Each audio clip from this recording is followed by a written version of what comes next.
नमस्कार।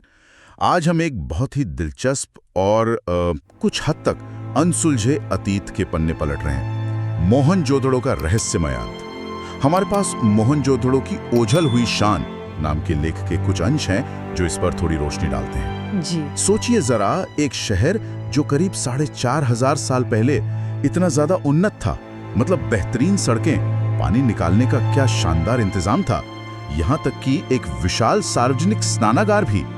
सिंधु घाटी सभ्यता का गौरव। बिल्कुल। मोहनजोदड़ो।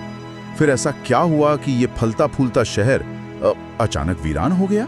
आज हमारी चर्चा का मकसद इसी कहानी को समझना है, थोड़ा गहराई से। और जो बात इसे और भी ज्यादा रहस्यमयी बनाती है वो ये कि लेख के अनुसार इस शहर के अंत का कोई एक सीधा स्पष्ट कारण नजर नहीं आता है।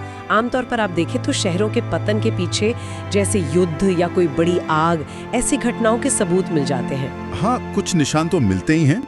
वो चौड़ी सीधी सड़कें जो एक दूसरे को समकोण पे काटती थीं, फिर हर घर में अपना स्नानागार और कुआं होना, और वो अद्भुत जल निकासी व्यवस्था, मतलब उस जमाने में शायद ही कहीं और ऐसी रही हो। सही कहा।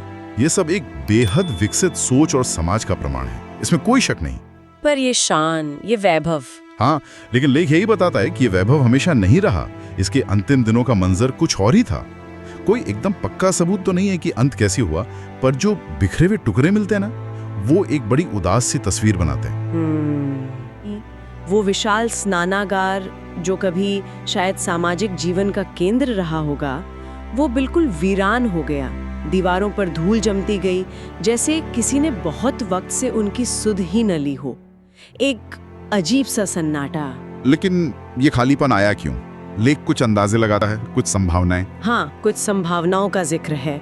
जैसे क्या कोई भयानक सूखा पड़ा था जिसने शायद सिंधु नदी का रुख बदल दिया हो, या पानी ही खत्म कर दिया हो। अच्छा, पानी की कमी? या फिर शायद कोई ऐसी महामारी फैली जिसका उस वक्त कोई इलाज ही ना था। ये भी हो सकता है। या फिर कोई बड़ी भूगर्भीय उथल पुथल, जैसे कोई बड़ा भूकंप। मतलब कई संभावनाएं। जी।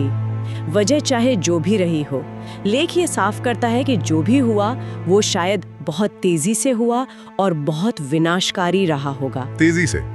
इसके क्या सबूत हैं? हाँ, और इसकी गवाही वो चीजें देती हैं जो वहाँ खुदाई में मिली।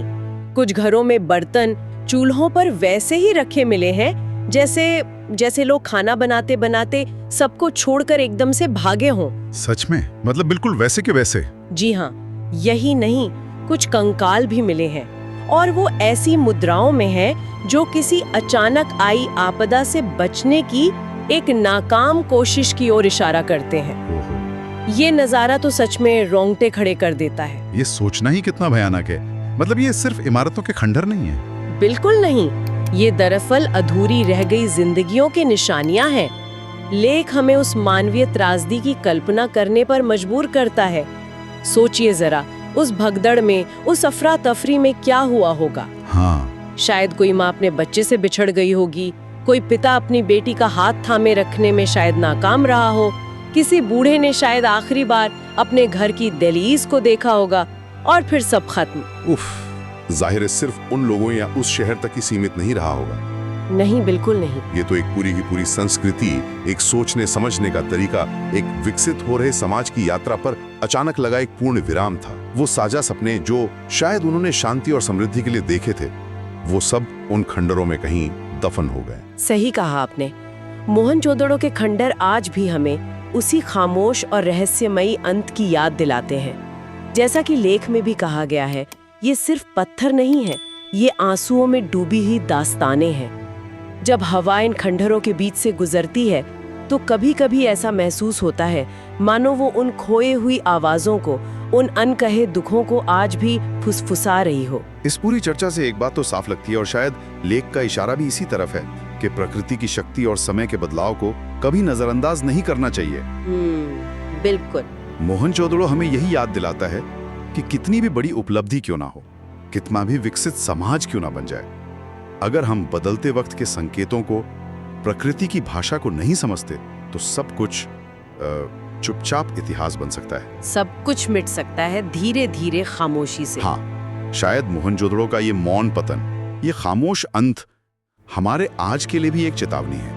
एक मूक चेतावनी। ये वाकई सोचने वाली बात है कि क्या महानता और जटिल व्यवस्था जो हम बनाते हैं वो अपने आप में एक बहुत ही नाजुक संतुलन पर टिकी होती है, जो किसी एक अप्रत्याशित झटके से बिखर सकती है। मोहनजोदड़ो हमें इसी सवाल पर छोड़ जाता है, जिसका जवाब शायद इतिहास में कहीं दबा है।